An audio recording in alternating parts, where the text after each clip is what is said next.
This is Saturday Morning Mysteries. And we're your hosts, Alexis and Grace. Anyways, welcome to Saturday Morning Mysteries. A very, sad episode because we're not together this time like we were for our last two. A very special episode because we're recording on a weekday. We usually record on Sundays, but we're doing a after work recording. Late so we'll night. See, Late happy hour recording sesh, except it's not happy hour. There's no alcoholic beverages anywhere. Or are there? Like no. More coffee. Yeah. It's like, what is in this coffee cup? I don't know. It's coffee. It's literally just coffee. Even though it's nighttime, it's still coffee. It's been that kind of day, friends and audience members. Exactly. Which is why it'll be a very special episode for our weekday brains. Yes. And who is our weekday brains, by the way? It's us, your hosts. I'm Grace. And I'm Alexis. And we're here to tell you another tale about our dear friends, Rescue Rangers. We've got a couple more. Oh, that's really good on time. Wasn't it? For us. Yeah. And now we're just snapping loudly. We can do it again, right? If we do it like 1,000 more times, one of them will be in unison. For anyone who went to high school with us, who's listening or watching this, probably just had like a PTSD flashback because that's when we started our trend of always trying to be offbeat in any setting possible. So if you're ever with us and there's a song that people are getting into and clapping, we're gonna go against the grain, aka be entirely offbeat. We're gonna ruin everybody's good time for our own amusement. Right. Literally, people always just kind of stare at us too, like, what are you doing? Like, Alexis, you're a musician. Grace, you have great taste in like you've played instruments too. What is happening? And we're just like laughing just to ourselves. We can. Anyways, so here we are with more Chippendale Rescue Rangers. And it's a story from Alexis today. So I will pass it is to you, friend. Indeed, it is a story from me. And I'm going to jump right in because as per usual with Chippendale Rescue Rangers, there are a lot of moving parts.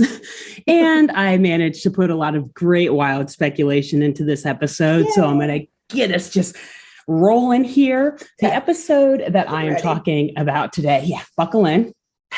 Layer up. Get comfy. It's too hot to layer up right now. Oh, true. As I'm wearing like this thick ass fleece Patagonia. We don't have AC in the Pacific Northwest, so I just turned my fan off, and that's in my office. So you're gonna slowly see me just starting to sweat more and more through this episode. This is fine. But anyway, so the episode I'm talking about today of Rescue Rangers. You're going to love this, Grace. It is called Does Pavlov Ring a Bell? That's very clever. Isn't it good? I was like very excited. I think I texted you a couple of days ago too. Like, I'm so excited to record this week because this episode actually is really good. I have willingly, not just for purposes of working on this script in today's episode, I have willingly gone back and rewatched it because I actually think it's a pretty entertaining episode. Okay. So it's season 1, episode 31. If you're watching on Disney Plus, season 2, episode 18, everywhere else. And it came out November 2nd, 1989. And so as many of you listening or watching probably heard, this title is a play on the phrase Pavlov's dog.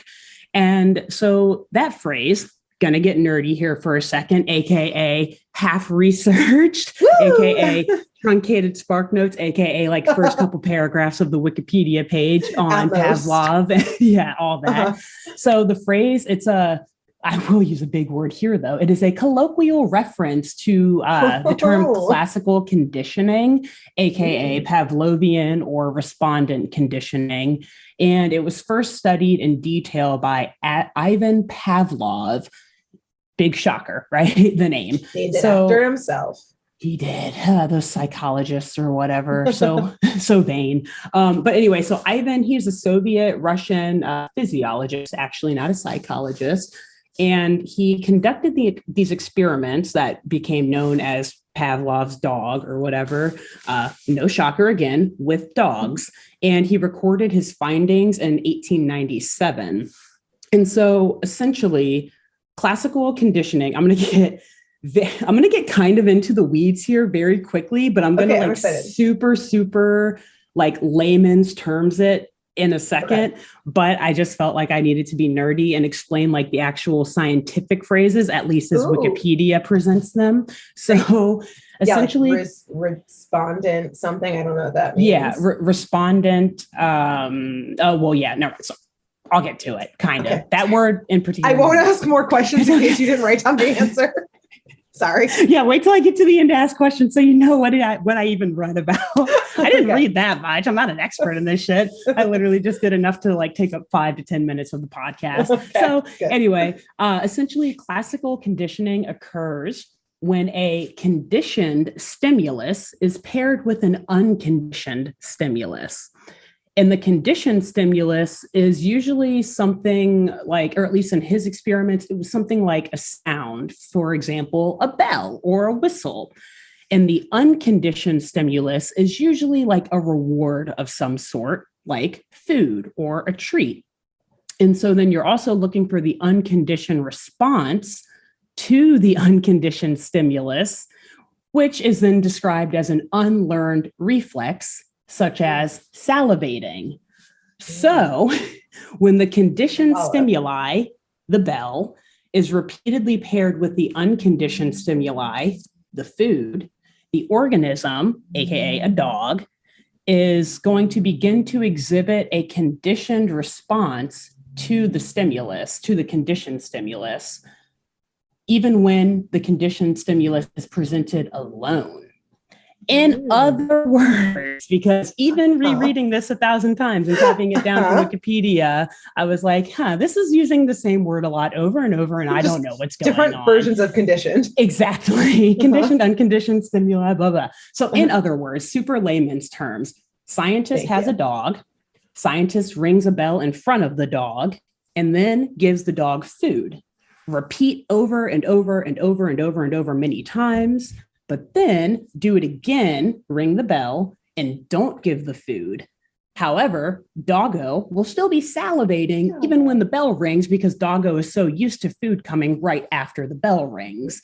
This is because doggo has been conditioned to believe that food always comes after a bell. I do actually wonder how it would have worked with some other animals. I mean, I think a cat would probably still generally respond the same way. It would probably just take a lot more trials. It'd have to be like a very food motivated cat. That's what I was going to say. Yeah. And I am so glad that you just the word motivated, because that word is going to be very important later on in this episode too. We're always on the same page. Okay. Yeah, boom, as per usual, whatever. Mm-hmm. But anyway, so this episode, it actually does have a bit to do with those famous classical conditioning experiments. But as per usual, the writers are mostly, Grace, as you said at the beginning, they're just using the title to get your attention. It works. Pretty much. And as like kind of a clever play on words. And of course, they take many creative liberties in depicting classical conditioning, if you can even call it that in this episode. But it does tie in. So unfortunately, while I wish the episode did just deal with the rescue rangers helping out a bunch of doggos, alas, it does not. Are there any dogs in this episode? No. There are not. I know, right? That's so I'll admit it's a bit misleading. I kind of wanted to sue for misrepresentation. That's fraud. As far as I've been misled. Yeah. I'm experiencing emotional distress. Right yes. Stress. Intentional infliction of emotional distress from Walt Disney Company. They're gonna just like they're gonna hear this and then just like send us a cease and desist or something. Like, take our names out of your mouth. Oh man. Give us our dogs. Yeah, we're just joking. But anyway, interestingly enough, work brain catching up with me now. The episode does actually focus more on something else that has been a bit of a hot topic for the past few years that perhaps, Grace, you will particularly be interested in. Okay. Have you heard of the company Boston Dynamics? No. No. Okay. Boston Dynamics. So some of our audience members may have if they're into engineering and robotics and whatnot, but Boston Dynamics. You just gave me way too much credit for ever thinking I would know a robotics company. It's because it's from Boston. I live in Boston. Yeah, literally. Okay. That's the only reason why. And I don't know, it's like kind of in the news too. And I do you watch Black Mirror? No. Okay. Well, damn. That's all right. Explain it. I was just saying thank you for the unintentional compliment that you'd think I would know what that is. True, yes, exactly. You're smart. So I think you're, but it's cool. It's all good. So anyway, Boston Dynamics, it's an engineering and robotics company that was founded in 1992. Great year. The second best year after 1993. Really just like a couple week period at the end of 92 and the start of 93 is the best. Yeah. December of 1992 through the rest of 1993 was great. Perfect. So anyway, Boston Dynamics, it was founded as a spinoff actually from the Massachusetts Institute of Technology, MIT. And the company is known for the development of a series of dynamic, highly mobile robots, including such names as Big Dog, Spot, Atlas, and Handle. And Big Dog and Spot, if you couldn't tell, those robots, I believe, are both shaped like dogs. Okay. Atlas, I can't remember what Atlas is. Atlas is like a humanoid robot. So 2 legs, 2 arms, whatever. And Handle, I don't remember what it is. But essentially, these robots, they can be used for anything. Like people can do household chores with them and stuff, theoretically. But the main client of Boston Dynamics, it appears, and like their target audience, not gonna lie, at least according to Wikipedia, which is where I got all of this information. Their main client pretty much is like police forces in the military. God damn it. So, I had a horrible feeling that was going to be the answer. Yep. So you can imagine what these highly mobile, like fast moving and able to maneuver into tight and small space robots and can like lift and carry heavy amounts of things. You can imagine what they're being used for. ... So what is this Rescue Rangers episode? I told you to buckle up. Did you not listen? I acted like I buckled up, but really I was in the backseat of an Uber, so I just didn't do it. Now I really will. You thought you were safe. It was fine. The headrest in front of me will protect me. No, so the reason, though, too, why I brought up Black Mirror, some of our fans may watch that. Some of our fans, look at me saying that. Hey, I mean, I guess we have fans. I meant to say audience members, though. That made me sound very, some of our fans listening, they may also be fans of the show Black Mirror. And I hate that I can't remember the name of the episode, but there were robots inspired by Big Dog and Spot, the robots made by Boston Dynamics, in one of those episodes. And let me tell you, in my opinion, like that show can get pretty creepy. That was probably one of the most chilling episodes for me to watch. I'm so sad I can't remember the name of it. There aren't that many episodes of the show. So if you haven't watched it, go check it out. You'll find it. It's a great show. Every episode is amazing. So you'll like all of it on the way to whatever episode actually does include these robots. But essentially they're like murder robots if you want them to be. So what the fuck does Boston Dynamics have to do with all of this? Well, dear audience, because today the Rescue Rangers are going to take on the tall order of fighting off some giant robotic animals. What? What indeed? Oh, God. Giant robotic animals. So let's get into it, shall we? Okay. It is a dark night. Shall we? That was a question. That was a question. Shall we? Are you ready? We shall. Cool. I need to see where this goes. It is a dark night in New York City, where we assume the Rescue Rangers are headquartered. And we see a security guard doing his late night walkthrough at the First Federal National City Bank. That's a very long name. It's a very long name. What's they literally acronym? They threw all the generic stuff in. So it's like, no trademark infringement here. Look at all these. Smart, everything is descriptive and generic. Boom. So anyway, as he's doing his patrol through this long name bank, the phone actually begins to ring after hours. Clearly, the security guard, he didn't have that many threats to assess that night because he decided, hey, okay, I'll pick up the phone. So he answers, but hears no voice on the other line. Instead, he hears just this spine-chilling, prolonged, loud whistling. And so he like shrieks like, stupid kids, like jokesters, and hangs. Yeah, thinking it's a prank call. And he slams the phone down. But right as he slams the phone down, the actual like alarm system in the bank starts to go off too.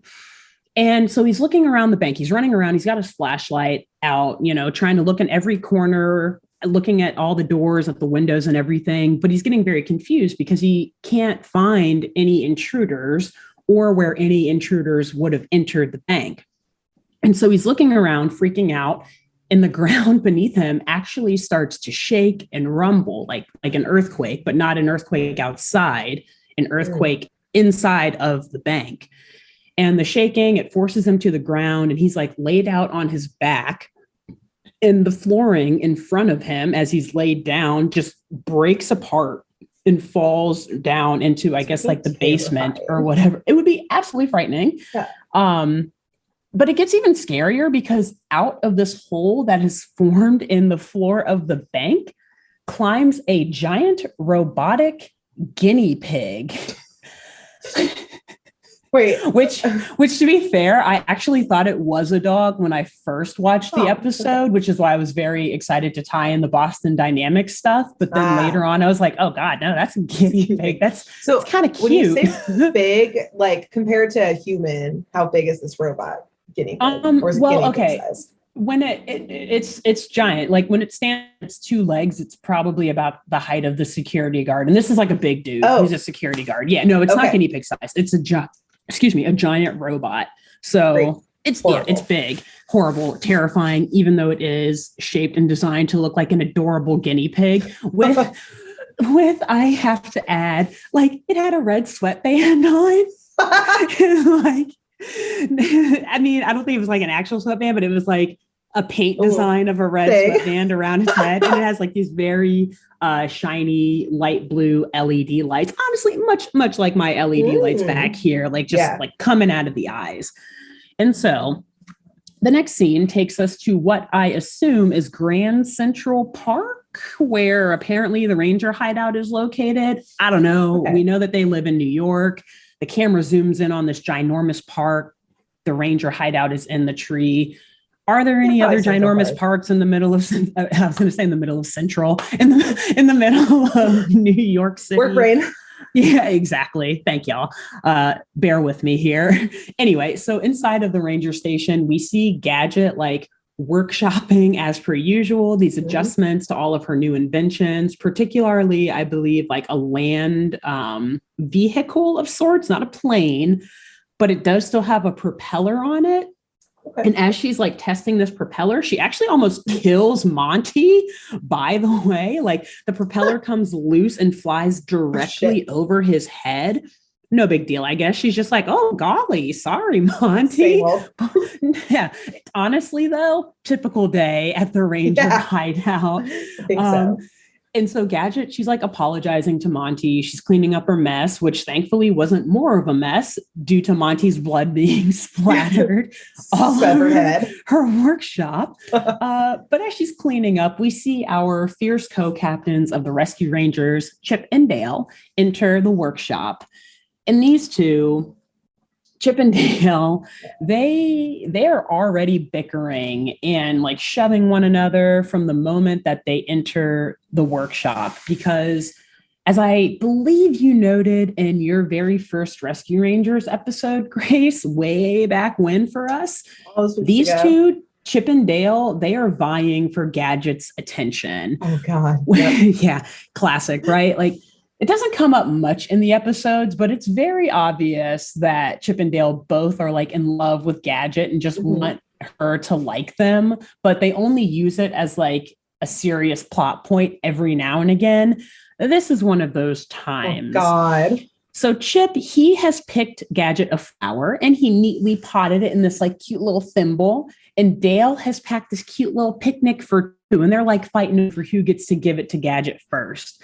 But hilariously, though, when Chip hands her like the thimble of flowers, she thanks him, dumps all the shit out of it, and then is like, oh, I can use this thimble to secure my propeller. Fuck your present. I mean, that is the present, I guess. Like, cool, thanks, man. Awesome. You fixed our car or whatever the hell she's working on. And then Gadget like goes up to Dale and takes the picnic basket, like, oh, Dale, that's so thoughtful, having a picnic. And Dale's like, yeah, I know, whatever. But then Gadget turns around and is like, come on, everybody, we're going on a picnic. So swing and a miss. Yeah, big swing and a miss. Two big swings and a miss. Friend zone chipmunks. Yeah. But honestly, it would mess up the dynamic of the group anyway. Workplace romance never works. Workplace, more like work no. What? You mean work yes, work no? You said opposite. Work nowhere, workplace. No, don't take people at work. I really just wanted to see your reaction to like a very corny joke. And I got the reaction that I wanted. That's a Pavlov's dog reaction. I've been conditioned to react like that to you for all these years. Anytime Alexis uses that inflection, just like lean in, like what? Huh? What you talking about? I just want to use this as an opportunity for anyone who doesn't watch our YouTube videos. If you only listen to our podcast, consider watching our YouTube videos every now and again. Just for not only for that moment, but like it's indicative of all of the general gold reactions that we have to each other's jokes that are sometimes amazing and sometimes like WTF. Mostly my jokes are the WTF jokes. Grace always has good but you'll see a lot of eye rolling to each other. You will. Yes, there's you miss a few things if you're not watching. Keep listening if you like doing that, but tune into our YouTube every now and again as well. Anyway, so the gang, they all pile into this this vehicle. I don't know, that Gadget is clearly like still workshopping. Which, okay, let me describe this real quick because I don't know where the fuck they get all these parts from, but it's like a skateboard that it's fan and or battery powered. Like it's got a giant like car battery just sitting on the back of the skateboard and like attached to a fan. I don't know. And then like benches are nailed into the skateboard and like a steering thing. Gadget is a genius, kind of. Anyway, kind of. So they're all driving around, enjoying this picnic. And Chip and Dale are in the back seat, and they actually start to fight over a thimble of lemonade, of all things. And while they're fighting, I forget who, but one of them knocks it out of the other's hands, and it lands on the vehicle's battery, which like spurts out, of course, and then causes the skateboard to kind of just like coast to a stop in the middle of the big, bad, dangerous city. These rodents could get run over. They could get smushed. Who knows? Anyway, so they jump out of the vehicle and they're like, okay, well, we need to find some parts to fix it. So they pull the vehicle. I'm just going to keep calling it that because I don't know what the fuck it is. They pull it into an alley to like start rummaging around, I guess like a trash can or something, just looking for any spare parts. And as Gadget is looking, she's like pulling stuff out of these boxes. She actually taps or like bumps into this napping rat who, to be honest, looks like the 80s Brad Pitt of the rodent world. Oh my God, does she fall in love with him immediately? Yes, she does. I'll get to it in a moment. This is the best B-plot. Yeah. So he's tall. He's taller than all the other rats, aka Monty and Gadget. He has these like I'm not going to lie, stunningly beautiful blue eyes. I know it's a cartoon and I know it's a rat, but the color that they use for his eyes are amazing. And he's got like some nice kind of shaggy, like, I don't really care how I style it, like sandy blonde hair. Yeah, like that surfer vibe. And he's got this floor length white lab coat / like maybe trench coat on. Okay. And so when Gadget accidentally wakes him up, he seems very he seems startled, but he also just seems like lost and confused, like he just woke up from like a 15-hour nap or something. Like, where honestly how I felt this morning, not gonna lie. He finally woke up. Looking around, yeah, I was like, oh, what bus hit me last night? Who am I? Where? Oh my God, I need to work. Also, anyway. My first thought of like him waking up confused is like Gadget being like, I can fix you. I will save you. I was in a cult once. I know how to fix and save people. Oh, I know how to get you found. Yeah. Come, you belong. Go back and listen to like our episode from last week. I think if you're wondering what we're talking about. Anyway, so the rat, he starts talking to Gadget. Again, he seems lost and confused, but as he's kind of like bumbling his way through an introduction of sorts, like, where am I? Who am I? He does eventually come around to say that his name is Sparky, or at least that's what everyone else calls him. Mm-hmm. So way to like not think for yourself and honestly just go by like, dude, if everyone else jumped off a bridge, would you do that too? I mean, he's like so chill, man, that like, I guess whatever. It's whatever. I was just sleeping in this trash can, dude. It's whatever. Like, whatever, bro. Yes. And so Monty comes in to introduce himself. And as he reaches out to shake Sparky's hand, you guessed it, Sparky viciously electrocutes and shocks Monty like on sight.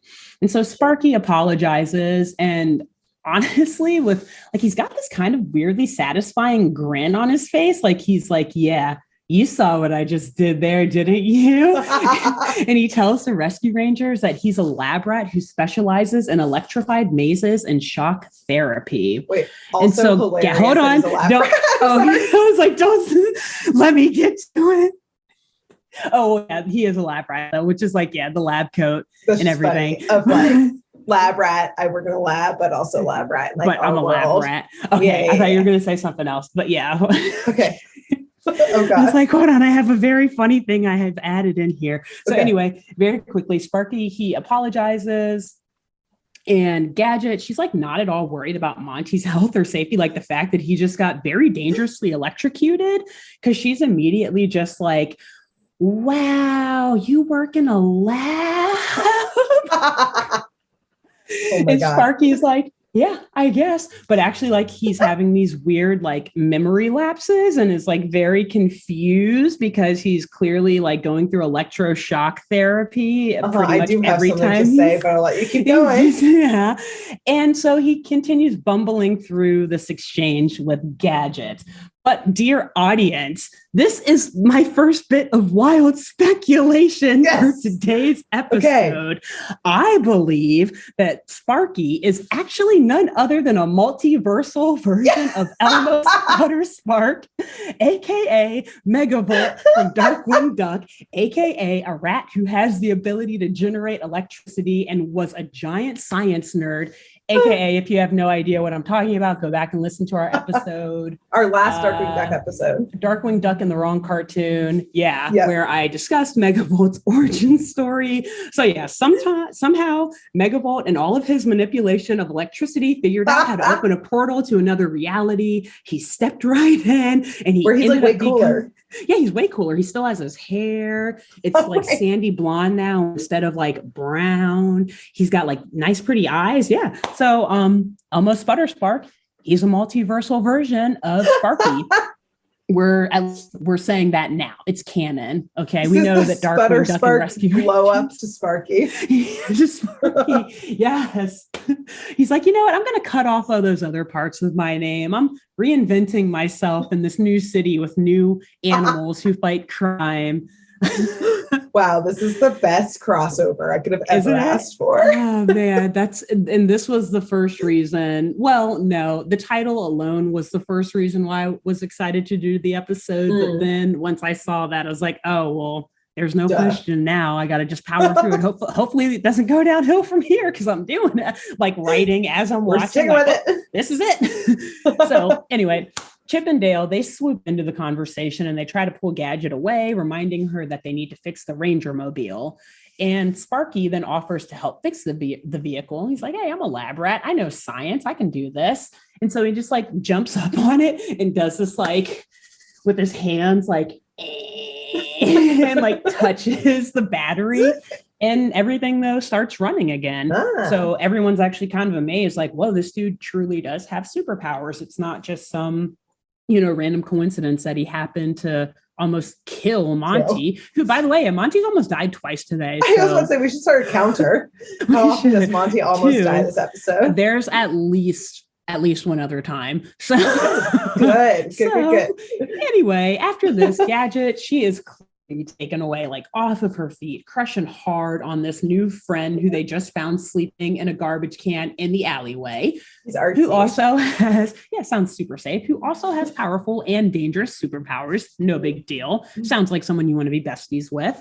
And she actually invites Sparky back to the Ranger hideout and is like, slow down. Girl, Sparky's off for it. And so she's showing him around her workshop, showing off all these new creations. And Sparky's pretty impressed by her works, but he's like offering some modest feedback. Like, well, if you did like this little thing, then it would be so much higher powered, this invention.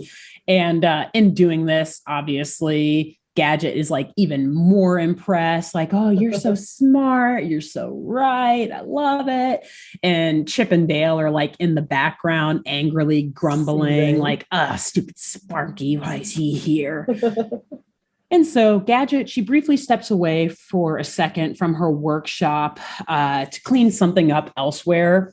I think Dale probably fucked something up out in the hallway or whatever. Yeah. And they're like, oh, okay, I'll go clean that up. And while she's out there cleaning that, Monty, at the same time, actually, his tea kettle in the kitchen happens to begin whistling.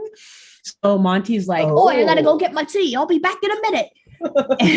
Because, of course, Monty drinks tea, whatever. I mean, honestly, I'm really not that surprised, but whatever. Yeah. And so as the whistle is going off, Sparky immediately enters this like trance hypnosis mind control kind of state, and he just mindlessly starts to like saunter, just like slowly walking towards some of Gadget's inventions and just like touches them and like destroys all of them with his like electric powers.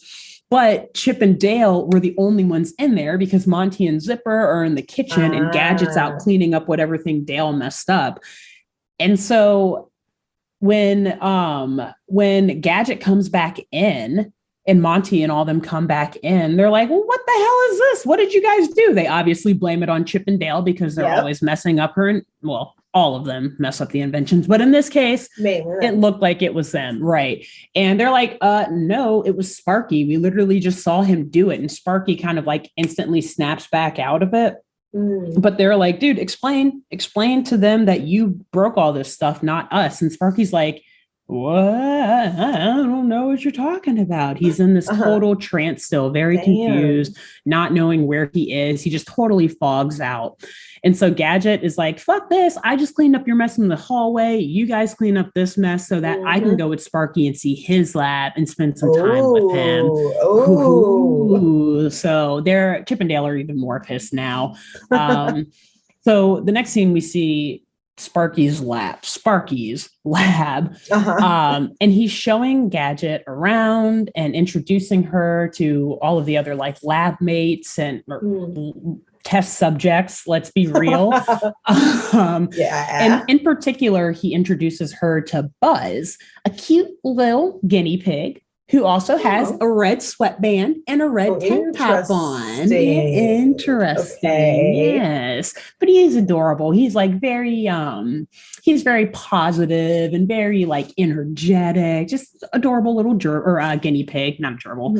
Mm-hmm. And Sparky and Buzz, while they're there showing Gadget around, they're like, well, do you want to see like a demonstration of the stuff that we do? Like these maze runs. I can't talk, work brain, that we go through and that we're so trained in. And Gadget's like, oh my God, yes, I would love to see what all this groundbreaking work you're doing is about.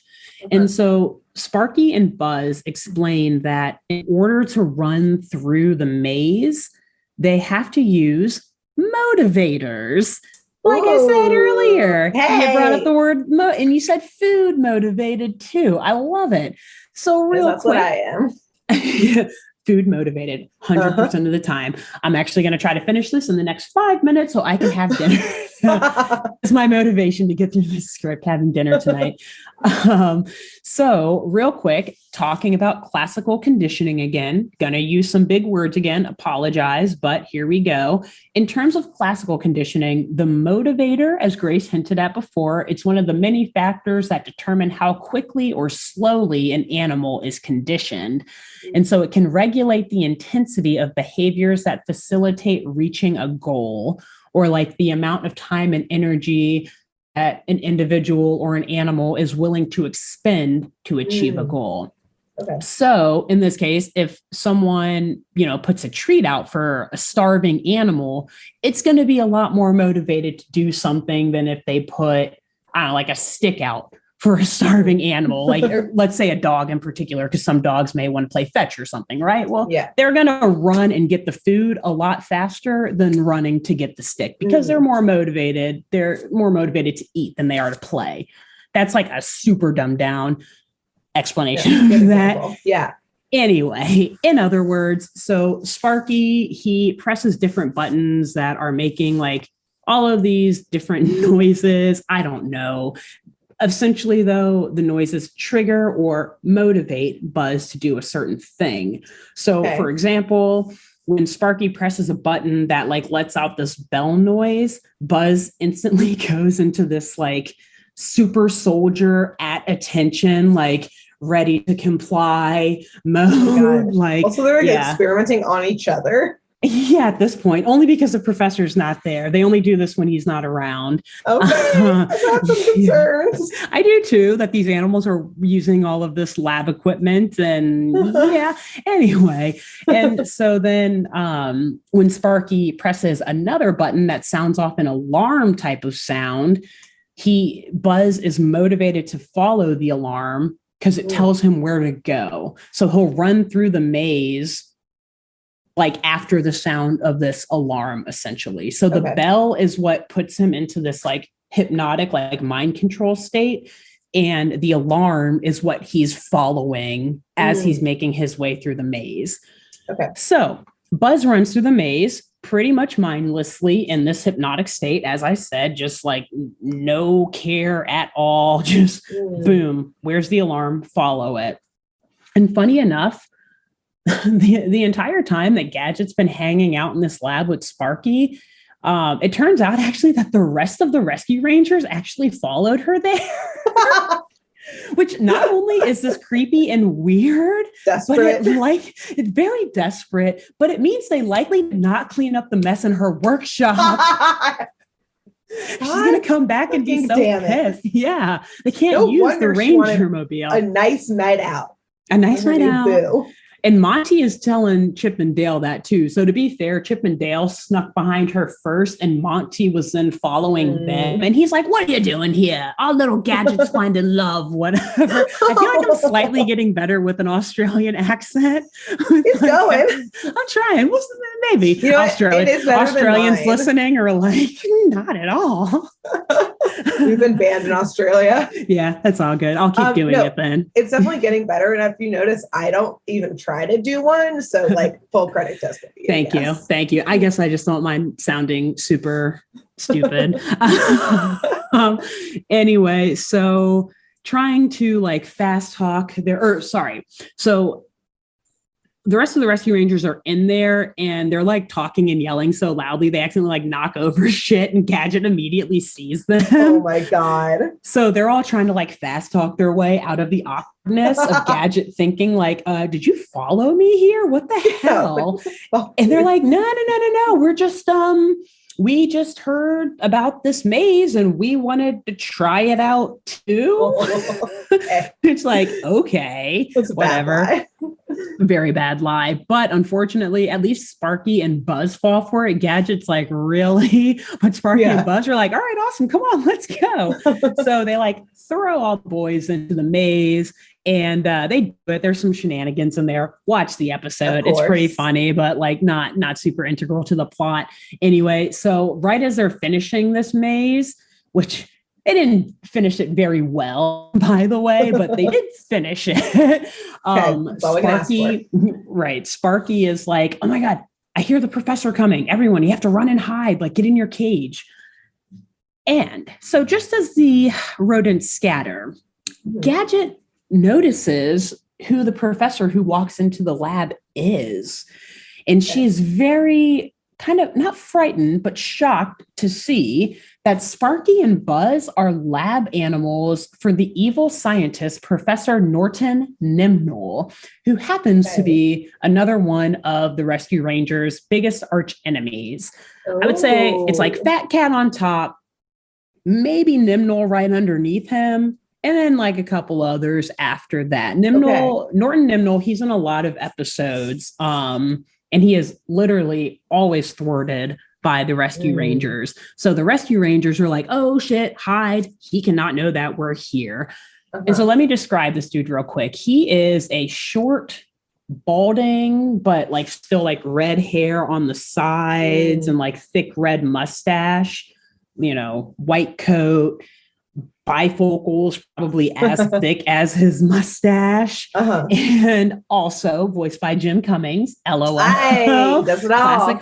I think he voices all the villains in this show, honestly, or like the majority of them. He voices all of the recurring villains, I'm pretty sure. But anyway, so as Professor or Dr. Nimnol enters the lab, he's like laughing and talking to himself as per usual with crazed evil villains. Saying that he'd like to take another trip to the bank to study money matters because to him, only money matters. Hey, that was better than my joke earlier about the workplace, got to admit. And Nimnol's joke wasn't that good, so what does that say about mine? No, we're not professional writers for a TV show, so we don't comedians. Have jokes. I'm sure that like two people watching this, if it were on TV, would have laughed at my workplace joke. Literally, I'm sure more two people laughed than I did. The Nielsen rating, it's like, oh yeah, we noticed that people started looking away from the screen right after you made that joke. But they all came back at the money matters joke. Yeah, exactly. Weirdly enough. So Sparky is telling everyone that, they need to run and hide, and Chip and Dale are like, okay, yeah, cool. We'll hide and get out of here. But by the way, why are you working for the evil scientist, Dr. Nimnol? And Sparky, blinded by science, is like, oh, Nimnol, he's a genius. He's not evil. He would never use his powers for evil because, trust me, bro, Nimnol told me himself, essentially, is his reasoning. And so Chip and Dale, they're like rolling their eyes like, this dude's so naive. Something's not right here. But they are like, well, regardless of why he's working for him, we need to get the fuck out because he can't see us here. So the Rescue Rangers all leave and they get out of there. And just as they leave, actually, Nimnol like reaches for Sparky's and Buzz's cages. Ooh. And he's like, ooh, okay, time to do something with y'all. But interesting. Well, okay, I'll keep going. I'll go back to what the Rescue Rangers are saying in a second. But so Nimnol, he pulls this white cloth off of this giant machine in the lab. And underneath, we see the robotic guinea pig that was crashing into the bank at the beginning of today's episode. And he like opens up the head of this thing, of this robot, and he just plops Buzz, the real life or the animal guinea pig, animated animal guinea pig, into the skull, and he places this like weird little mechanized helmet onto Buzz's head, which also, by the way, the inside of the skull is like this adorable but also diabolical looking control room, because everything is like guinea pig size, but there's like flashing lights and buttons. Yeah, it's so cute, but also going to be used for evil anyway. Yeah. So as he's putting Buzz into this robot, he's explaining the technology behind his evil genius creation. Classic villain monologue, saying essentially, no more electronic robot brains to fizzle my plans. Thanks to my behavioral modifications, I have real brains that act like robots. That sounds feasible. Anyway, and so he then presses a button on a handheld remote control that sends a shock through Buzz's body and puts him into that mind-controlled, like super soldier state as he's essentially strapped down or like helmeted, connected by helmet to this robot guinea pigs. Penny gigs. What's a penny gig? Anyway, so he's strapped into this guinea pig's brain. And the Rescue Rangers, like, they kind of see this from like the door, all of this happening. And Gadget at first is like, no, like we can trust them. It's all good. Like, girl, take off the love goggles. Yeah. But take them off. Use some sense here. But she's like, I can prove that we can at least trust Sparky. Like, let's just figure out what's going on. Clearly Nimnal's abusing them or whatever. Bro, we've all tried to make excuses for the hot guy. Always. Damn you, Brad Pitt looking rat. How dare you? So at least I'm not saying a rat looking Brad Pitt. Anyway, then we get sued by Brad Pitt. That phrase. Yeah. And so, yeah, they start to see Nimnal, controlling this robot a little bit. And then Gadget's like, okay, well, the machine's going to allow Buzz to control it, or like the helmet that he's strapped into is going to allow Buzz to control this machine and navigate through things just like he did in the maze while he was mind controlled. So while Buzz is in this robot, Nimnal, he again picks up Sparky's cage and is like, come, my little furry friend. It's time to show off my genius to the undeserving world once again. Once again. So this dude's been burned before. Yeah, the second time. And very quickly now, audience, I'm going to do some more wild speculation here. Let's wildly speculate about where Nimnal comes from. What's this dude's story? Ooh. Well, I think that Professor Nimnal used to work before going solo, doing his own research. I believe that he used to work for MIT as a research partner with, let's just say, perhaps the future CEO of Boston Dynamics. As I noted before, Boston Dynamics founded in 1992. This episode of Rescue Rangers came out in 1989, so we assume it takes place in 1989, only a few years before Boston Dynamics. Anyway, it was founded anyway. I believe. Okay. I'm not going to use the name of the founder of Boston Dynamics. In fact, maybe it wasn't even Boston Dynamics, a similar / adjacent company. I don't want any defamation. I was going to make a little like Boston local joke of like naming other cities in Boston, but then I was like, you didn't live in Boston. I wouldn't know. It wouldn't be as fun. I mean, maybe. The West Roxbury Dynamics. Sure. I was going to say like the Lowell, although I guess that's Massachusetts, not like more large. Anyway, so I believe that these two worked in a research lab together at MIT in the earlier days of their career. And at one point, they were assigned to work on a project together that would eventually be presented to the higher-ups in their department. And they decided, all right, well, let's do something very cutting edge. It's almost the 90s.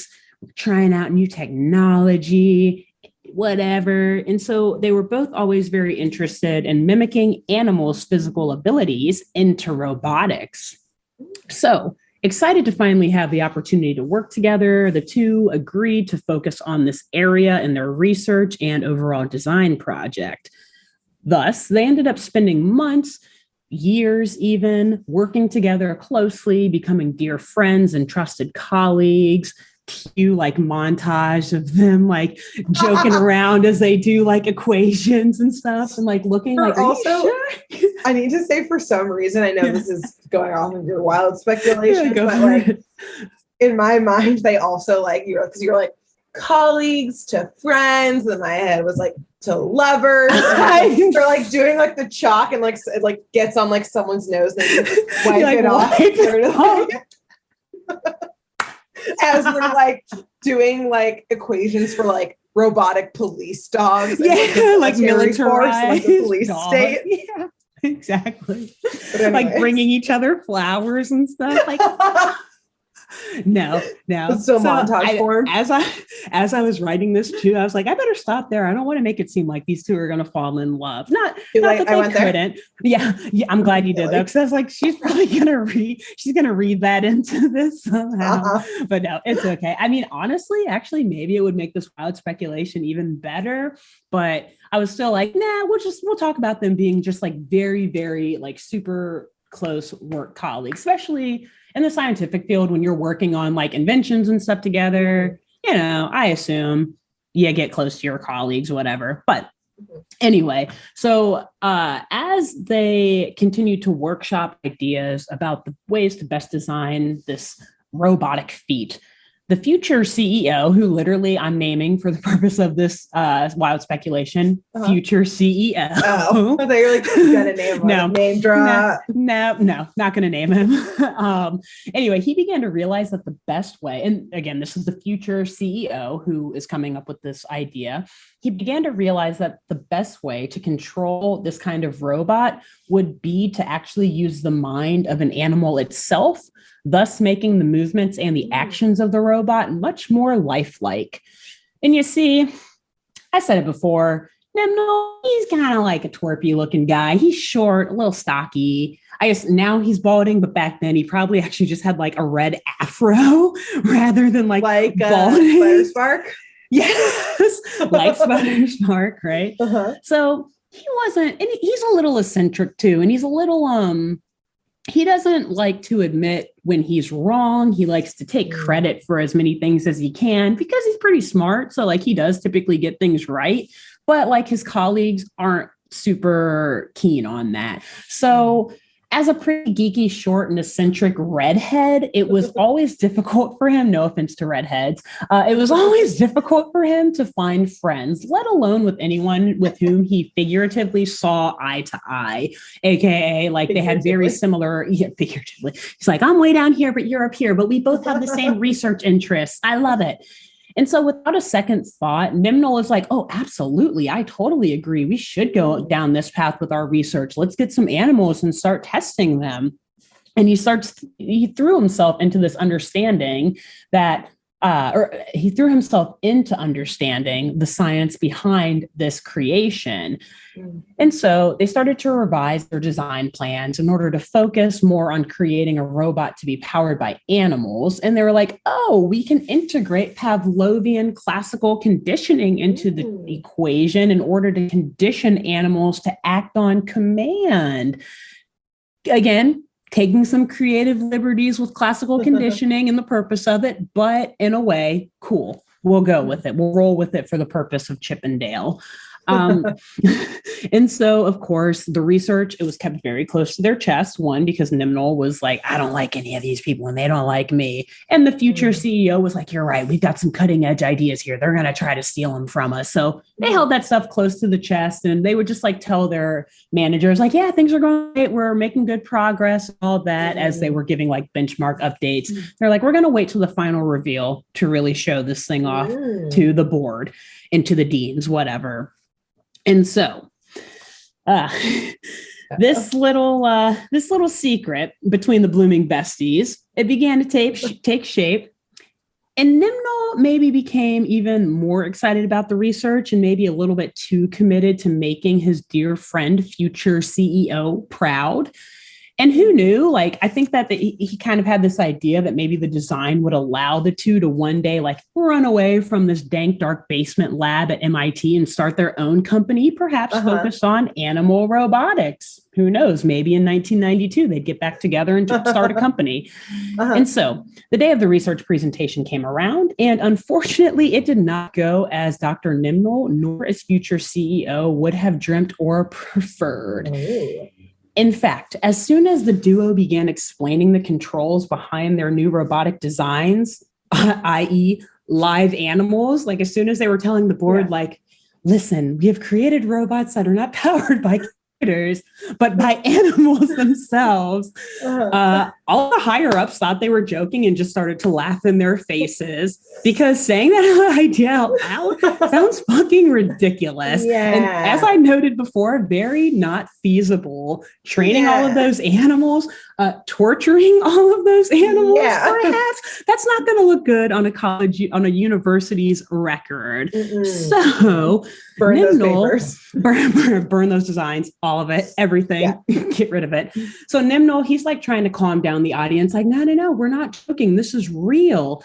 And he's like whispering assurances to future CEO, like, it's okay. Like they'll understand us. Just let's get through this. But this future CEO, utterly embarrassed by this debacle, realizing immediately, like looking down at Nimnol, like, wait a minute, you're such a nerd. Why am I friends with you? Oh my God, led to betrayal. Ooh, huge betrayal. Future CEO jumped ship, and he blamed the idea entirely on Nimnol, saying, this was his idea. Look, I tried to stop him. I tried to convince Nimnol to like slow down, change the research methodology, change the general design of the robots. But Nimnol insisted that we take this route. You guys know how he is. He's eccentric. He's crazy. So under the bus. What the fuck? And so Nimnol, obviously shocked about this straight up turncoat from the future CEO, he's like unable to speak up for himself. Again, little short, stocky, kind of awkward dude. And he also, to be fair, can't deny that he wasn't fully committed to this robotics design. And again, he loves taking credit for things. So he like kind of had fallen under this delusional idea that like, we came up at least with the idea together. Like, I think I said it first, maybe even not him. So he's like in this delusional state and also just like doesn't have the ability to fend for himself. And so after realizing that this absolutely ridiculous and ethically red zone design was created with precious university dollars, the board immediately asked for Nimnol's resignation. He was not tenured. I guess he wasn't a professor at that. Well, he was a professor at that time. My bad. So, but not he wasn't tenured. Or even if he was, essentially, they were like, this is enough of a reason to get rid of you because, again, you're suggesting that we spend university money to torture animals. Yeah, it's not for the military. Not a great look. Yikes. So, and then meanwhile, though, future CEO, he was just merely put on like paid administrative leave for a couple of weeks for not reporting Nimnol's abuse of research funds to the higher ups sooner. So Nimnol, he's a social and scientific pariah now. He can't find any steady work or any research opportunities in light of these stains on his resume. And as some years went by of working odd job after odd job, like repairing cars and just like household appliances for neighbors, Nimnol finally decided that he needed to return to science. He needed to return to some of the research that he loved. And the first project that he wanted to jump back into was these animal-powered robots. But he just needed a way to finance it. So he tried pitching ideas to investors after tweaking and updating his designs a bit. But each investor essentially laughed him out of their boardrooms. Like, rightfully so. Exactly. Isn't this why you got fired, dude? Why would we want anything to do with it? Right, exactly. And so at this point, Nimnol, he's tired, he's hungry, he's out of options. And one day, while he like sadly crouched and hungry, huddled up in his busted studio apartment in the city, he begins talking to one of his trusted lab animals, which he actually happened to sneak out of the MIT lab years before. Like, fine, if they won't take my design, at least I'll take the rodent that helped us build it.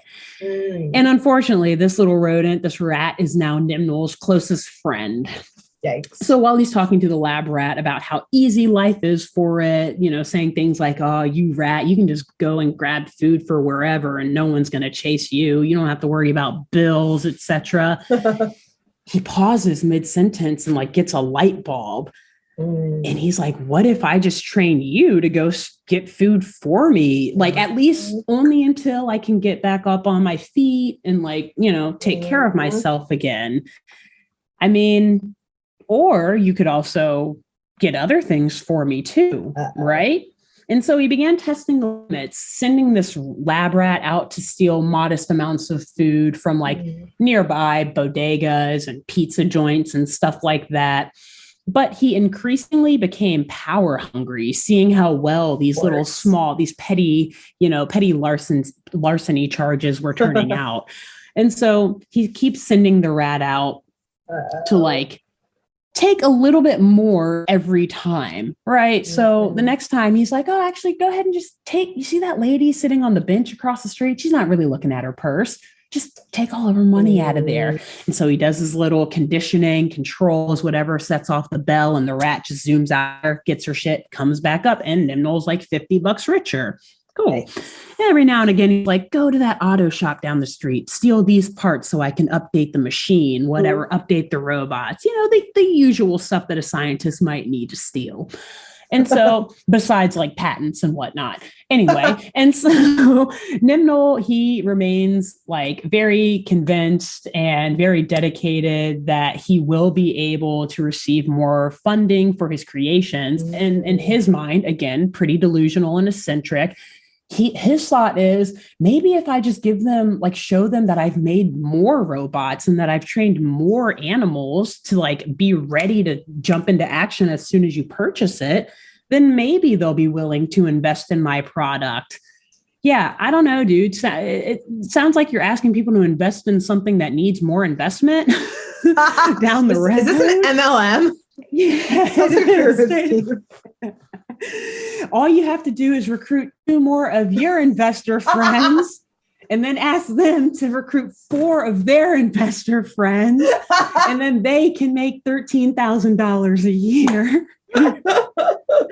Funny story, tangent to my wild speculation here. For some reason, me and my brother Aaron, I hope he's listening right now, we have this weird obsession with multi-level marketing. For people who don't know, MLM means, and essentially like pyramid schemes. I don't know why, like we've watched so many videos on like how to spot them and just like what they are. It's fascinating. It's super fascinating. It is actually in some ways very close to our cult obsession as well. Crime caper. It should. There are a lot of great MLMs that we could talk about who have been busted, and there actually have been some MLMs who have been like charged of cult activity, or like maybe like pseudo MLMs. Yeah. So anyway, that's going to be some crime caper. That's a crime caper right there. Yes.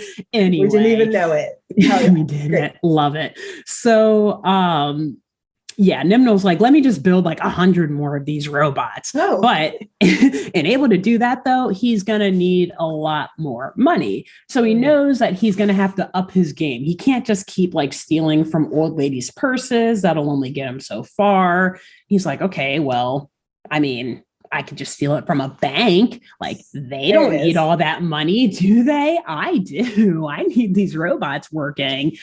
Great. And so he begins training or torturing, training these animals so that he could further pursue this research that clearly no one else wanted to fund because of how batshit insane it was.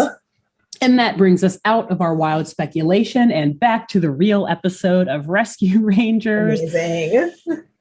Again, recap of where we were. We've got Buzz all queued up in this giant guinea pig looking robot, and Nimnol has just left the lab with Sparky, who is in the cage, and he's saying that it's time to show off his genius to the undeserving world once again. LOL. Again.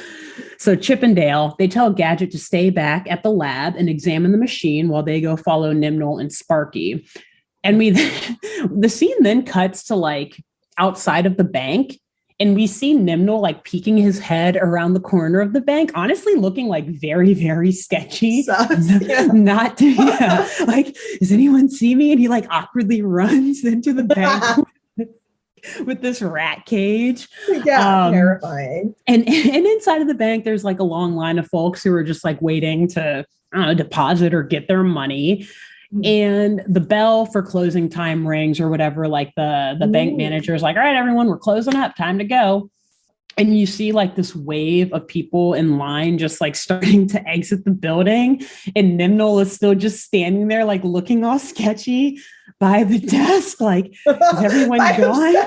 By himself as everyone walks out. And he just like throws Sparky's cage underneath the teller's desk and then does this awkward flailing run out of the bank. Arrest him right now. Right now. This dude is obviously something's off. Something's off. And so meanwhile, back at the lab, Gadget is inspecting the robot. She notes that Buzz looks like he's ready to do the maze. Like he's got that same look of intensity in his eyes as he did before they did the demo earlier. And so Gadget's like, okay, but he looks like he's doing the maze. But this time, what is the maze? This robot can't fit in the maze. And somehow, I'm not sure how they piece it all together so quickly, but they deduce that the maze from earlier is actually a model of the city's sewer system. And Gadget's like, oh my gosh, he's been training to run through this maze as if it were the sewers. So he's going to try to get to something that's like at the end of this sewer line or like whatever adjacent according to the maze. Yeah. And so then we go back to the bank. It's like this dual like split shot thing. Like, okay, what's Gadget figuring out at the lab and what are Chip and Dale figuring out at the bank? And so back at the bank, Chip and Dale, they've gotten there. They're looking around for Sparky and they note that they saw Nimnal leaving without him. So they're like, well, he's got to be in here somewhere and he's got to be doing the bidding of Nimnal if Nimnal just dropped him off and darted his awkward run. I have to keep doing it. It's so funny. You will laugh when you see it. It's very funny. But as they're wondering, where Nimnal might have gone and where Sparky is, the phone in the bank starts to ring again. But this time, unfortunately, and I don't actually, it seems unreasonably now since bank robberies have been happening, there is no security guard around to answer. So Chip and Dale take it upon themselves to answer the phone. But what if it had been like actually someone calling and all they heard was like, squeak, squeak, squeak, squeak. Actually, so I did, we were joking about this earlier. Even though I wrote it down, I did actually just mix that up. They don't answer the phone. No, it's fine. But anyway, that would still be funny because that's exactly what happened. The phone actually goes to voicemail. My bad. And well, very funnily though, I want to say before the phone hits voicemail, you see the camera shows like outside of the bank and we see Professor Nimnal outside in a payphone literally across the street from the bank. He's such a bad criminal. He's so bad at this. He runs out of there all intensely just to go literally across the street and he gets in a payphone, dials it to call the bank right across the street. And after the phone does like the leave your message at the tone, he's in the phone booth talking to himself like, banking by phone. What will I think of next? Like, dude, you're on voicemail. They're gonna listen to your voice and track you down. Not only are you right across the street. Realize, that you're on the phone. They're gonna fingerprint it. Yeah, the lady just told you to leave the message, and you're in there just talking to yourself. What are you doing? He's not smart. Anyway, so after he's done doing his little villain monologue, he loudly blows a whistle into the phone line. But back in the bank, Chip and Dale notice Sparky instantly enter this hypnotic state. He starts mindlessly wandering around the bank after hearing this whistle over the phone line. And so Chip and Dale They try to call out to him. They're like, hey, dude, stop. What the fuck are you doing? But they're shocked when he just like walks right by them and keeps mindlessly moving throughout the building. And so they follow him around. They like climb as he climbs up this nearby bank alarm, and he starts to like pull the plugs out of it, and it starts to set the bank alarm off. Ooh. Yeah. And so Chip and Dale, they're like standing behind him, like, what are you doing? Why are you here? But he's clearly not responding to them. So they deduce like, well, if Nimnal wants the alarm on, then we know that we should probably try to turn it off. We don't know what's going on, but we should just do the opposite of what Sparky's doing. So they try to turn it back on, or sorry, they try to turn it off, but of course, Sparky's like, no. And he starts to actually like attack them. Like he threatens to hit them with his electricity powers. Ooh. But using some quick thinking, Chip actually like, and kind of creepily, Chip pulls a picture of Gadget out of his jacket. And holds it up to Sparky, and he's like, come on, think of Gadget. If you hurt us, then you're going to hurt Gadget next. You wouldn't do that, right, Sparky? You wouldn't hurt someone you love, right, Sparky? Whoa. I'm just like, whoa, back up. They just met today, dude. Yeah, I was going to say, Sparky's like, I just met her. Yeah, but actually it works because it snaps him out of his hypnosis. So it's true love. Sparky is in love. Even though he can hardly remember his name, he does remember Gadget. And it's also very funny. Dale is like, hey, where'd you get that picture of her? And Chip is like, where do you think? He's like, oh, he got like Gadget gave it to him, I think is what he was implying, which is very funny because also I don't think he did. I feel like actually he probably just stole it from her bedroom, but like who has a portrait of themselves? Took the picture and printed it creepily himself. He has like 30 copies just in case. Like all of his coats lined up in the closet. He has one in every pocket. You never know when you're going to need to pull out a picture of Gadget, right? I mean, I guess so. I guess it saved the day, or it's about to save the day here. So back at the lab, we see that Buzz has indeed been triggered into maze run mode by the sound of the alarm going off in the bank, because apparently the sewers between the lab and the bank are connected and not like well insulated or something, because have that good of hearing. I guess. I don't know. Maybe it's the Buzz does. How could he not? Buzz does. So Monty, Zipper, and Gadget, they're like inspecting it as Buzz starts like, time to run. And they actually fall into the machine because they like open the head of it back up. So they're all like rattling around trying to get Buzz to stop as he's doing his maze run, because he got motivated, LOL, to run into the sewer. And Monty, he's like trying to pull these just like plugs, press buttons, whatever, totally safe to stop Buzz from controlling the robot. But it essentially just causes the robot to go haywire. And it like the robot climbs out of the sewers. And it's very funny. I'm imagining it. It honestly starts like skipping and frolicking in the streets. It's like it's the AI realizing it's free. That's what it actually looks like. That's what it looks like. Because it's like this actually, I know I said it's kind of adorable earlier, but like it's kind of a creepy looking robot. Like it's got like sharp teeth and it's a robot. It's like metal. I don't know. It looks creepy. Precious. So even though it has like a sweatband and a tank top on, you just see it like frolicking in the streets. It's like terrifying robot.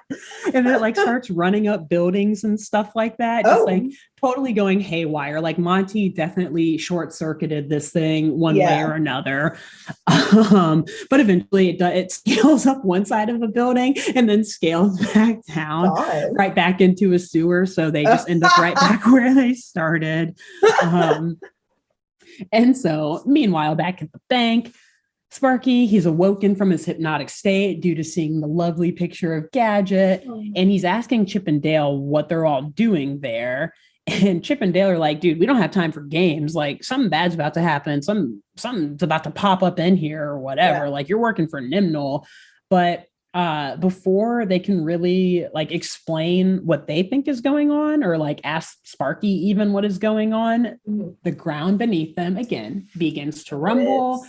And yet again, the giant robotic guinea pig crashes through the flooring and right into the bank in front of the rescue rangers. And the skull of the robot opens up. And of course, though, out pops like Monty, Gadget, and Zipper, like, hey guys, we're here. Okay, cool. Friend, nice seeing you here, I guess. Okay. And so they get out, those three get out. And unfortunately, though, the robot is still under Buzz's control. And so the robot, even though the others have escaped, it starts hurtling towards the bank vault. And it's like, I mentioned the razor sharp teeth earlier, Grace. This thing starts chomping away at like the bank vault door. Yeah. Like, it's actually kind of scary, besides the fact that it's painted to look like an exercising guinea pig. So Sparky is like very, very confused. He's looking around like, what the hell is going on? I just woke up from a robot. Yeah. And Gadget tells Sparky that Nimnol is indeed a crook and that he has programmed Sparky and Buzz to rob banks for him. And so Sparky, absolutely shocked and horrified that his beloved owner, aka torturer, would use science for evil, decides that it is his duty to destroy the robot. But Gadget's like, no, don't do this. You should let the rescue rangers handle it. Chip and Dale are the best at taking care of issues like these. AKA, this looks dangerous. You could get hurt. Expendables, not exactly. You. I want to run off with you after this. I can't do that if you're dead. This is actually the perfect distraction. We can leave now while they're fighting it. We know that Gadget is prone to just like slowly back out of like life-threatening situations. Again, go back and listen to last week's Rescue Rangers episode to figure out what we're talking about. So Chip and Dale, they're excited about Gadget's words of praise. Like, oh my God, she does love us. Wow. She's like, when really she's like, yeah, go ahead. Sparky, grab your bags. Pack your bags. So they decide, Chip and Dale, they're like, ooh, I know what we can do. We can get Buzz's attention by setting off a different alarm and sending him in a different direction. So they get a clock off of a nearby desk. They set off the clock alarm and they start just like hot potatoing it around the bank because they're like, oh shit, well, now that we shut it off, fuck, he's going to chase after us. He's coming after us. Yep. But eventually they all run out of the bank and Buzz follows them and the robot still. So you've got the robot like running through the streets again. And I mentioned that Nimnol was right across the street. Right, I was like, is he just watching the robot like go haywire? Yeah. I was just going to say, Nimnol's like, wait, that shouldn't be happening. So he gets out of the phone booth and then Chip and Dale see him and they're like, just throw the alarm at him. So they like quickly like shove the alarm in Nimnol's like, super smart, in Nimnol's lab coat pocket. And Nimnol is like freaking out because just so much is going on. Like this robot's running at him. The rescue rangers are there, which like has thrown him off because he's like, oh shit, like they're out to get me. These chipmunks are gonna get me again. And so he's like not able to get the alarm out of his pocket in time. And then he just like starts getting chased down the road by Buzz and the robotic guinea pig, aka the robotic guinea pig. And so that's the last we see of Nimnol for this episode. So he's still on the loose, by the way. And still has like Buzz in his capture. Yeah. Actually, no. Okay. So the next day, Buzz and Sparky, or soon after, I don't know when, but Buzz and Sparky, they actually stop by the Ranger hideout to say goodbye because the duo has just signed up to do experiments at a new science lab at MIT. Oh, damn. Which, good for them, though, by the way, clearly getting a promotion, going from, they actually probably put it on their resume like, hey, we actually worked in a lab for someone who used to work at MIT. Our reference. Except don't call him because once you realize who he is, you won't hire. And his phone is just the payphone across from the bank. Yeah, that he tried to rob. Very well done. But anyway, so before they can part ways, though, and I should add, sorry, too, Sparky said that like eventually, I think he said the alarm batteries ran out or something, so he was able to like save Buzz, but Nimnol was still like running for his life or whatever. So that's how he was able to save Buzz. But before they can part ways, Sparky asked Chip and Dale why they didn't just run off and leave Sparky at the bank to fend for himself. Like, why don't you guys just turn me in? I was doing some bad shit. And Chip is like, well, we were jealous of you at first, but we saw that Gadget really liked you and we didn't want to get in her way. And Gadget, she's like blushing. She's like, guys don't call it like that. Fuck? Yeah. Like, can we talk about this somewhere else, maybe? But anyway, so Gadget's like blushing amid all this attention with like these 3 rodents clearly all vying for her affection. And she tells Chip and Dale, it's like endearingly sad. She's like, oh, you guys are being silly. And she gives them a big old hug and tells them no one could ever replace you, like leaving it super ambiguous as to which one of them she was talking about, which naturally... And to like replace them as like to what extent? Yeah, right. No one can ever replace you. Dale, she's like, as she's hugging them, she's like winking at Sparky. Is your bag packed? Did you get the tickets to Aruba? You? Yeah. We're actually going to go where it's warm. So anyway, yes, the episode ends with Chip and Dale arguing over which of them Gadget was actually complimenting, which one she was talking about. And that's the end. Oh my God. Chip and Dale. Oh my God. That one was a wild episode. Wasn't it? Oh man. Yeah. Wow. I was very happy to do it. That had everything I didn't know I needed. Yeah. Primarily this love, the romance tale. Love square, I guess. Yeah. Rodent love, something. Yeah. Can I add a wrap-up wild speculation? Please do. That I would just like to picture happening, which is that, because this is, like 1989. So again, a couple years before Boston Dynamics was founded, that I like to picture that future CEO, like, had heard about his friend down on his luck in New York City. So he, took Amtrak over from Boston to try and find his friend and be like, look, I've been getting all these investors. Like, I have this great company idea. I think, I'll do some charity and like hire you for my company that's about to blow up in a couple years. And so like right as he's like getting out of the cab, he sees the professor running away from a giant guinea pig. And they just have like this like moment staring at each other, and it just like sits back CEO down in the gets cab, back in the cab, and just shakes his head right back to the Amtrak station, and just rolls up the window as the professor's like, "No, wait." He's just like rolling up the window and just slamming on. Drive, please drive fast, Mr. Taxi Cab Driver. I like that's good. That scene. I like that. That's great. Okay. Boom.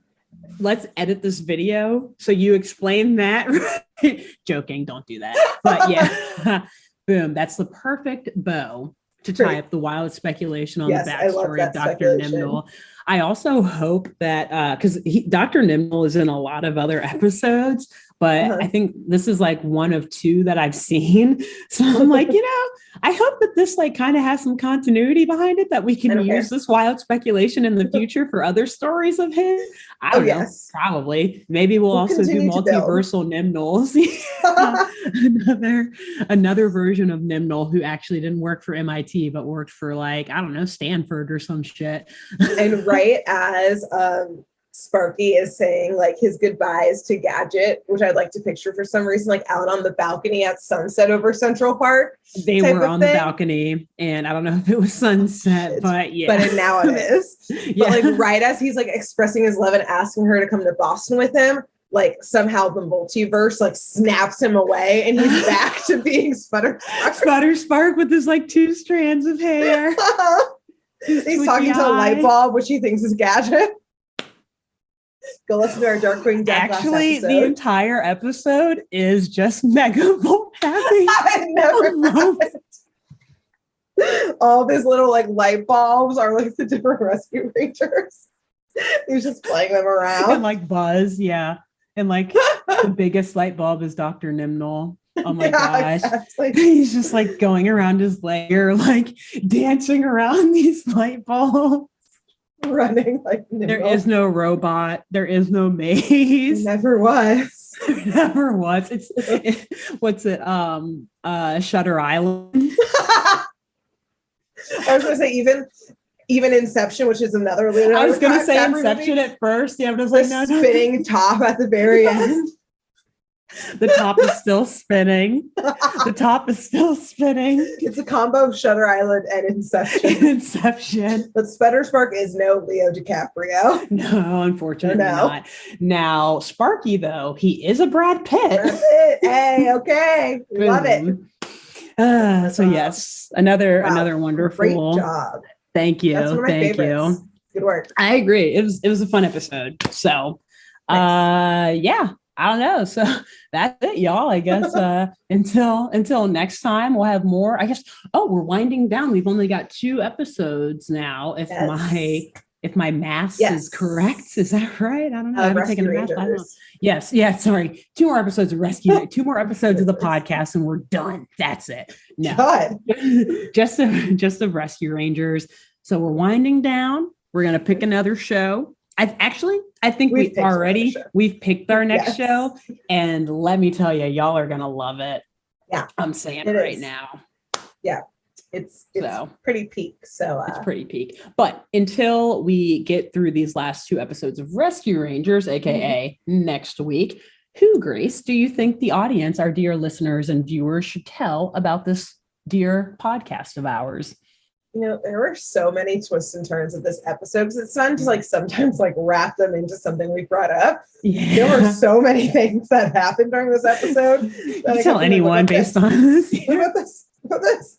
But I think the first thing that I thought of, I think that you should, because we were talking about Pavlov, the actual like scientist.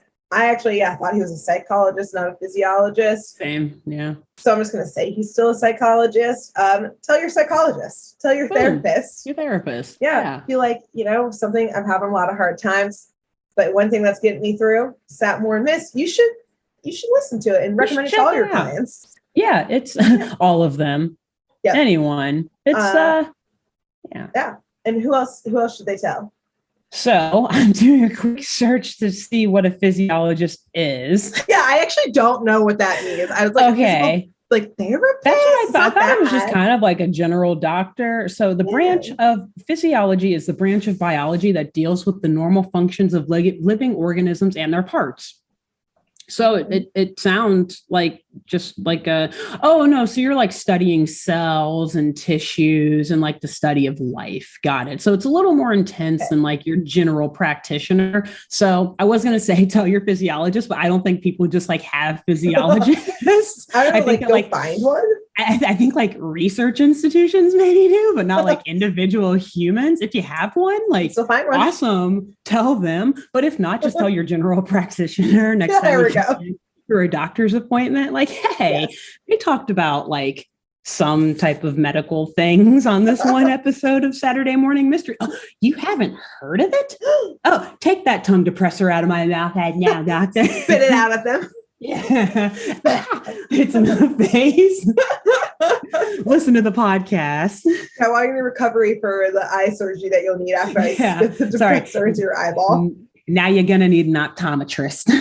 You're welcome. Tell them too. Tell them while you're there. Yeah. I'm sure they'd love it. The hosts wear glasses, so the optometrist can relate. Exactly, they can relate. Great. Well, see y'all next week. Until next time. Yeah. Bye. Bye. Thanks for tuning in to Saturday Morning Mysteries. If you enjoyed this episode, please share, rate, review, leave us a like, and drop a comment. We post episodes every Saturday and bonus tune tangents whenever we feel like it. So please subscribe so you don't miss the shenanigans. And if you want to follow us on YouTube, click the bell under the YouTube subscribe button to receive notifications when new videos are posted. And if you want to subscribe to the podcast, we have no idea what you're listening to us on. So just hit the big subscribe button on whatever app you're using. We believe in you. Give us a follow on Twitter and Instagram at SatmornMist, all the abreves, and let us know if you have any episode or show requests by emailing SaturdayMorningMysteries@gmail.com. Thanks to Jenna Kendall for the logo design and to Ava Sakiki for the music used during this week's episode. See y'all groovy kids next week on Saturday Morning Mysteries.